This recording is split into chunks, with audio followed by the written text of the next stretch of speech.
ভাৰতৰ বা অসমৰ অন্যান্য ঠাইতকৈ আমাৰ আমবাৰী অঞ্চলৰ ছোৱালী কোনো গুণে কম নহয়। যোৱা বৰ্ষৰ উচ্চতৰ মাধ্যমিক চূড়ান্ত পৰীক্ষাত ড্ৰিমলাইট জুনিয়ৰ কলেজৰ একাংশ ছাত্ৰ ছাত্ৰীয়ে এখন দুখন নহয় ২৮খন স্কুটি লাভ কৰিবলৈ সক্ষম হৈছে, যি আপোনালোকৰ সন্মুখত।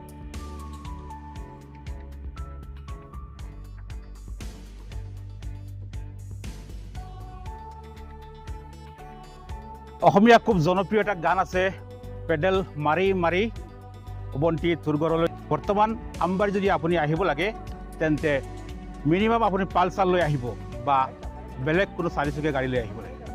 কম নহয় আমাৰ আমবাৰীৰ ছোৱালী, এখন দুখন নহয়। যোৱা উচ্চতৰ মাধ্যমিক চূড়ান্ত পৰীক্ষাত আমবাৰীৰ ড্ৰিমলাইট জুনিয়ৰ কলেজৰ প্ৰায় ২৮গৰাকী ছাত্ৰীয়ে আৰু দুজন ল'ৰাই স্কুটি লাভ কৰিবলৈ সক্ষম হৈছে। যি সপোন আছিল পিতৃ মাতৃৰ বা এই জুনিয়ৰ কলেজখনৰ টিচাৰসকলৰ, তাক বাস্তৱ কৰি দেখুৱাইছে আমাৰ এইসকল ছোৱালীয়ে। কেনেকৈ এইখিনি পালে বা কেনেদৰে তেওঁলোকে অধ্যয়ন কৰিছিল, কি পৰ্যায়লৈকে তেওঁলোকে ছাপোৰ্ট পাইছিল কলেজৰ পৰা, আমি সবিশেষ জনাম আপোনালোকক।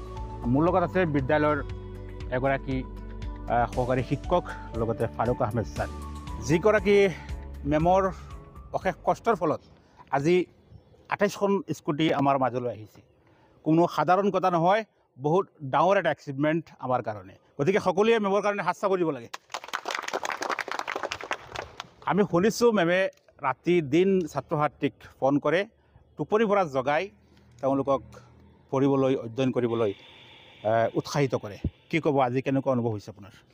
প্ৰথমতে ধন্যবাদ জনাইছোঁ BBN লাইভৰ সকলো দৰ্শকলৈ। কথাটো হ'ল, আপুনি কৈছে যে মই ৰাতি ল'ৰা ছোৱালীবিলাকক জগাই দিওঁ পঢ়িবলৈ।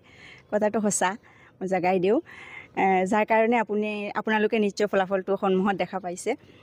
আচলতে আমাৰ এইটো পিছপৰা অঞ্চলৰ ল'ৰা ছোৱালী, গতিকে যিসকলে মানে ভাল ৰিজাল্ট কৰে সেইসকল বাহিৰলৈ গুচি যায়, ভাল কলেজত ভাল পঢ়িবলৈ যায়। কিন্তু যিসকল ল'ৰা ছোৱালীয়ে অকণমান কম পাৰ্চেণ্টেজ পায়, যেনেকৈ ছেকেণ্ড ডিভিজন পাই পেলাই যিসকলে পাছ কৰে বা আৰ্থিক অৱস্থা অকণমান দুৰ্বল, যাৰ কাৰণে তেওঁলোকৰ উন্নত মানৰ কলেজত পঢ়িবলৈ সুযোগ নাপায়, যাৰ আমি ইহঁতক মানে এইটো সুযোগ কৰি দিওঁ।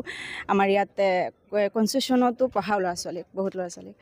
তো আমি ভাবোঁ যে ছেকেণ্ড ডিভিজন পোৱা ল'ৰা ছোৱালী যদি চেষ্টা কৰি পেলাই কি কৰিব পাৰে, সেইটো উদ্দেশ্যত আমি বহুত, ময়ে নহয়, আমাৰ আৰু শিক্ষক শিক্ষয়িত্ৰীসকল আছে, বহুত পৰিশ্ৰম কৰোঁ। আমি ল'ৰা ছোৱালীৰ লগত লাগিয়ে থাকোঁ। একেবাৰে সৰু সৰু বাচ্চাবিলাকক যেনেকৈ মা দেউতাকে লগত বহি পেলাই পঢ়ায়, তেনেকুৱা আমি পঢ়াই থাকোঁ।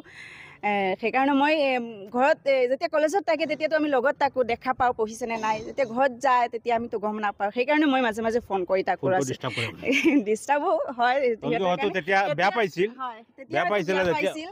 এতিয়া কিন্তু বেয়া নাপাব মোৰ মতে, তেতিয়া হয়তো বহুত বেয়া পাইছিল। তো মই ফোন কৰি সুধি থাকোঁ, টোপনি গৈছা নে, পঢ়িছা, এনেকুৱা কৰি থাকোঁ। এইটো কথা সঁচা। মেডামে এনেকুৱা ডিষ্টাৰ্ব কৰিছিল নেকি ৰাতি? হে, আমিতো শুনা পাইছোঁ, তোমালোকেতো প্ৰেক্টিকেলত পাইছা। কেনেকুৱা লাগিছে স্কুটিখন পাই? ভাল লাগিছে। ভাল লাগিছে, হয়। আচ্ছা, আজিকালিতো বহুত ল'ৰাই মাক দেউতাকক স্কুটি দিব নোৱাৰে, কিন্তু এতিয়া আমাৰ আমবাৰীৰ ছোৱালীয়ে নিজৰ ঘৰক, নিজৰ পিতৃ মাতৃক, মোৰ খুব ভাল লাগে যেতিয়া আপোনাৰ দৰে পিতৃসকলে বজাৰত ছোৱালীয়ে পোৱা স্কুটিখন লৈ আহে, তেতিয়া মই গৌৰৱ, প্ৰাউড ফিল কৰোঁ। কাৰণ হ'ল এইটো বহুত বড়। আমাৰ সমাজত কেতিয়াও হয়তো কোনো মানুহে কল্পনা কৰা নাছিল যে ছোৱালীয়ে এদিন স্কুটিৰ মালিক বনাব দেউতাকক, কিন্তু সেয়া তোমালোকে কৰি দেখুৱাইছা। ভাল লাগে নাই যেতিয়া দেউতাকে স্কুটিখন চলায়? ভাল লাগে, ভাল লাগে, হয়, ভাল লাগে। গতিকে বহুত ডাঙৰ এটা এক্সিভমেণ্ট, আৰু মামাকো ধন্যবাদ জ্ঞাপন কৰিছোঁ। তোমাৰ নাম? মনিফা বেগম, ঘৰ? দক্ষিণ নবিল। দক্ষিণ নবেল। তো এখন স্কুটি পাই কেনেকুৱা লাগিছে? বহুত ভাল লাগিছে। মেমসকলে যেনেদৰে তোমালোকক গাইড কৰিছিল, বহুত গাইড কৰিছে মোক মেমসকলে, মেমে আৰু মোৰ ছাৰে। আৰু এটা ভাল লগা কথা হ'ল কি, মানে আমাৰ এইখিনি ছাত্ৰ ছাত্ৰীয়ে হয়তো মেট্ৰিকত সম্পূৰ্ণ গাইড নোপোৱাৰ কাৰণে তেওঁলোকৰ যেনেদৰে ফলাফল হ'ব লাগিছিল ঠিক তেনেদৰে হোৱা নাই। কিন্তু ড্ৰিমলাইট জুনিয়ৰ কলেজত আহি পেলাই তেওঁলোকে যিখিনি গাইড পাইছে, ছাপোৰ্ট পাইছে, যিখিনি নোটছ পাইছে, তাৰ ফলত তেওঁলোকে আজি একোখনকৈ স্কুটিৰ মালিক হৈছে। আৰু স্কুটিৰ মালিক হোৱা নহয়, আজি আমবাৰীত যদি 9খন স্কুটি চাওঁ, 9খনৰ 8খন ড্ৰিমলাইট জুনিয়ৰ কলেজৰ। মেম কি ক'ব? হয় এইটোতো বেছিভাগ আপোনালোকৰ হয় এইটো আমাৰ কাৰণে গৌৰৱ। আমাৰ ল'ৰা ছোৱালীয়ে কষ্ট কৰিছে, পৰিশ্ৰম কৰিছে, কঠোৰ অধ্যৱসায় কৰিছে, যাৰ কাৰণে এইটো হৈছে। 2018 চনৰ পৰা এইখন কলেজে প্ৰত্যেক বছৰ মিনিমাম কেইখন হ'ব? 100ৰ ওপৰতো হ'ব। 100ৰ ওপৰত হয়, স্কুটি হ'ব। 100ৰ ওপৰত হ'ব। গতিকে গোটেই আমবাৰীত মানে য'তেই চাওঁ, আমবাৰী নহয় কেৱল যমুনা গাঁও আছে, নিগম আছে, দক্ষিণ নোয়াবিল, অত্তন নোয়াবিল, মানে আপুনি য'তেই চাব এনেকুৱা স্কুটি তাত নিশ্চয় ডিম লাইট জড়িত থাকিব। তোমাৰ খবৰ? ভাল। তোমাৰখন বেলেগ কালাৰ কিয়? আমাৰ ল'ৰা সেইকাৰণে অলপ বেলেগ দিছে, ছোৱালীবিলাকক ৰঙা দিছে, আমাক আৰু পাৰ্চেণ্টেজৰ ওপৰত দিছে ভিত্তি, কিয়নো ছোৱালীবিলাকক 60%, আমাৰ 75%।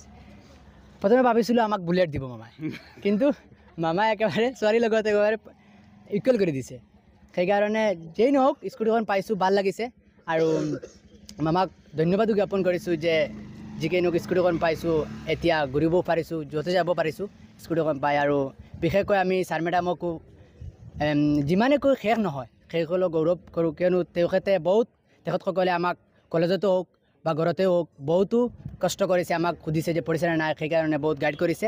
আৰু অৱশেষত পিতৃ মাতৃ তথা শিক্ষক গুৰুসকলৰ প্ৰচেষ্টাৰ ফলত আৰু আমাৰো প্ৰচেষ্টাৰ ফলত আজি আমি এখন স্কুটিৰ মালিক হ'ব পাৰিছোঁ।